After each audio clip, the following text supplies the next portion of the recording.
આજે ગૃહિણી વિશે મેં બહુ જ સરસ વાંચ્યું. એમાંની અમુક લાઈન અહીંયા શેર કરીશ. ગૃહિણીને કહેવાય છે ને કે આખો દિવસ ઘરમાં બેસીને તું કરે છે શું? તો આ રહ્યો એનો જવાબ.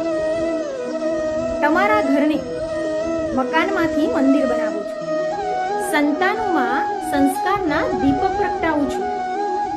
બહુ જ મહેનતથી કમાયેલા ધનને બહુ જ સાચવીને સમજદારીથી વાપરું છું. બંધન અને નિયમો સ્વીકારીને ઘરમાં શાંતિ લાવવાનો પ્રયાસ કરું છું. તમારા સપનાના આ યજ્ઞમાં મારી ઈચ્છાઓની આહુતિ આપીને તમને સફળ બનાવું છું. અને છતાં પણ કોઈ કહે ને કે તું કરે છે શું આખો દિવસ, એક ગૃહિણી થઈને ત્યારે બહુ જ શાંતિથી જવાબ આપું છું. આ ઘરનું હૃદય છું. મારા સિવાય બધા માટે ધબક્યા